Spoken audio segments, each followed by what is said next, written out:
Hey, what's going on, guys? Kazo here. Today I wanted to go ahead and answer some frequently asked questions I received about the Pinnacle Glaive and go over the main differences between the two builds, which are the 4-3 red build and the 5-2 blue build, along with some tips to hopefully help you guys prepare for the Vykas release, which should be coming out shortly on the global servers. I'd also like to thank everyone that supported me on my last videos, and just like last time, if there's something I don't cover in this video, just let me know down in the comments below, and I'll try to make sure I get to it as soon as I can. With that out of the way, let's go ahead and take a look at the builds. Alright, so to go ahead and get us started, I figured we'd go over the things that are actually similar between both builds, and then we're going to go ahead and build from the ground up all of the differences between the additional skills, and also afterwards I was going to take a look at the differences of the tripods. I know a lot of people have questions about some of these preference picks, like Chasing Slash and Blade of Tornado, or on Raging Dragon Slash with additional quick or precise. So we'll get to that right after, but as far as skills go, the ones that you're going to see pretty much across the board for both the red and blue sets would be your Chain Slash, and we'll go over those tripods after because it is very different between the red and blue.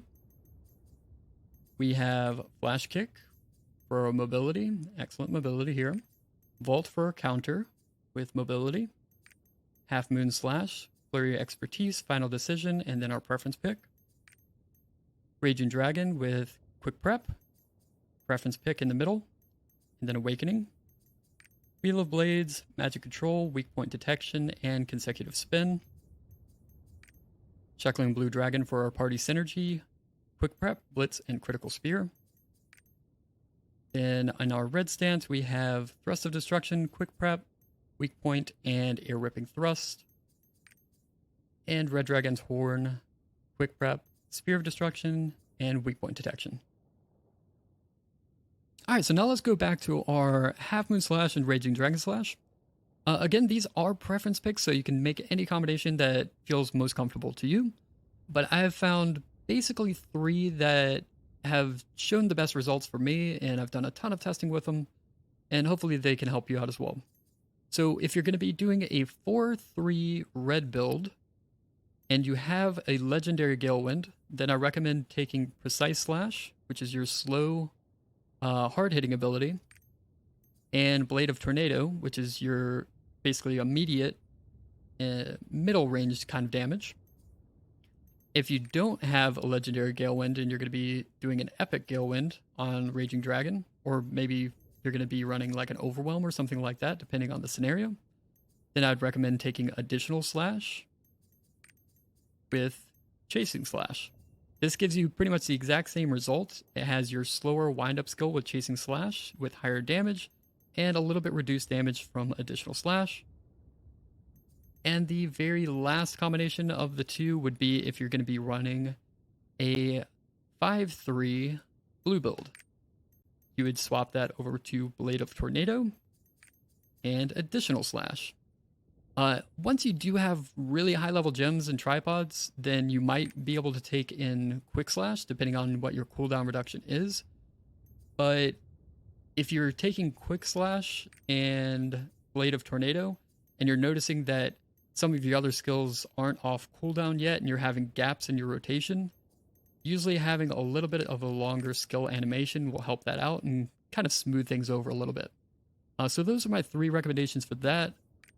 But again, for me, Blade of Tornado and Precise Slash with the legendary Galewind has had pretty much the highest results that I've seen. And it doesn't rely on Chasing Slash hitting all of those multiple hits to get high damage. Alright, so from here we would need to go ahead and pick a filler skill. This is mainly going to be just basically get you a little bit extra gauge if your rotation gets off track, maybe you miss an attack or something like that. Or it can also be the starter for your blue rotation if you're using something like Chain Slash that requires a little bit of meter to go ahead and get the most damage out of it. So with your blue build, a lot of times you'd be taking Cutting Wind. It does have pretty much the highest damage out of the filler skills that you can take at 4 points. It does have a good amount of range to it, so you can execute it in a safe spot. And then alternatively, we also have Spear Dive, which we usually take excellent mobility here. This is my choice that I usually like to do, because a lot of times if you have a hectic boss fight and they're moving around a lot, this does have a little bit of mobility on it, so it can kind of reposition you, get you in a good spot to keep maintaining a good distance to your target, and gives you a little bit more uptime. All right, now that we're pretty much all set up with our primary skills throughout the stances, now we can start filling in with the differences between the actual red and blue build. So we'll start out with the red build, the 4-3 build here, and we would put our 10 points into Starfall Pounce, and we take Tripod's weak point detection, quick prep, and powerful finish. And since we do have an extra blue slot here, then we can put in points into Chain Slash on Swoop for an extra mobility skill. And basically what that's going to do for you is you can spacebar cancel this, and gives you a little bit extra mobility to get across the map. If you use that in combination with your flash kick and with your spear dive, then you can pretty much do laps around the palace. It's really nice.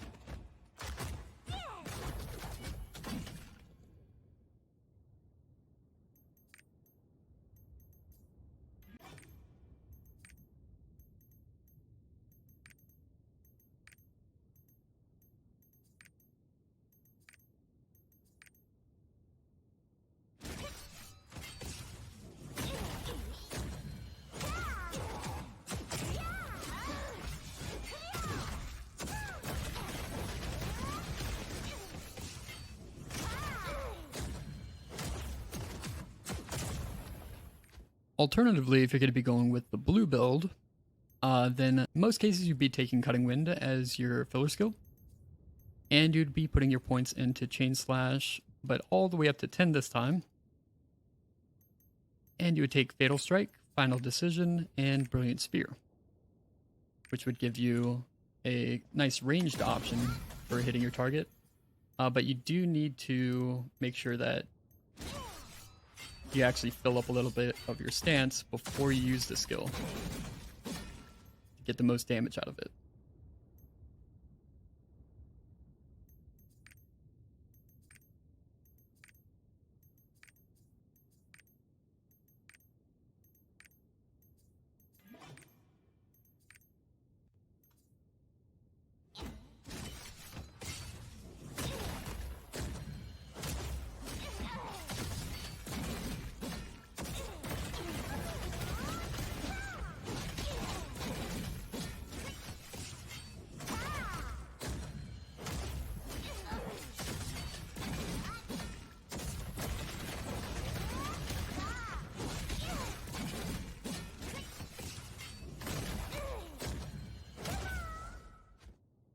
Alright, so now moving into Engravings. Your first three that you're going to want to take are going to be Grudge, Keen Blunt, and Pinnacle. After that, you have a few different options. So Crystal is going to give you the best damage increase pretty much in all scenarios, but it does also impact your healing received, so it might not be the best option for maybe like a new player trying to learn Vykas for the first week. Instead, if you're running the blue build, then I would recommend trying out Mass Increase. And if you're running the red build, then I'd recommend doing Raid Captain. So the reason Increased Mass works so well with the blue build is when you swap to your blue stance, you're getting an attack speed buff. And with Increased Mass, it's giving you attack speed reduction. So basically they cancel each other out, and you're just getting the positives from the blue stance, which primarily that's where your attacks are going to be coming from. On the other side of things, if you plan on using the red build, Raid Captain works out pretty well because you do get a movement speed when you swap to your red stance, and since it does go all the way up to 140%, you can expect to see about an 18% damage increase on your red stance. The only downside to Raid Captain, though, is it doesn't really affect your blue stance quite as much. And so since I'm doing a red build, this is what my setup looks like currently. Alright, so now moving into gems for the red build, we're going to be focusing on Raging Dragon Slash and Half Moon Slash, along with Red Dragon's Horn and Thrust of Destruction for both cooldown and damage. And then we're going to fill our remaining three with a damage on Wheel of Blades and Starfall Pounce, and one extra cooldown gem for our party synergy, which is Shackling Blue Dragon. And then if you're going to be running the blue build, you would just basically take out your Starfall Pounce, And you would take out the cooldown of Thrust of Destruction, and you would add a cooldown and damage to your Chain Slash. And the last thing I did get a few questions about was what is the best set that you can run pretty much at this point, and what should you be working towards? Right now, you should be able to make a 2-2-2 set, which would be with 2 pieces of Nightmare Flower, 2 pieces of Salvation, and 2 pieces of your old Argos crit set. Once you get into Vykas, then you can make a 4-piece of your Nightmare Flower and basically just get rid of your Argos pieces. And later on, once you can make your full 6-piece set, then you would get rid of your Salvation and just go full 6 pieces of Nightmare Flower. And that's all I've got for you guys today. I know it was a little bit of a longer one, and I tried not to ramble on as much as possible, but hopefully this helped. And I am thinking about doing a control guide and also maybe like an all-out attack holding skill guide, which has a 4-headed dragon and a couple of the other skills that I know you guys had some interest in.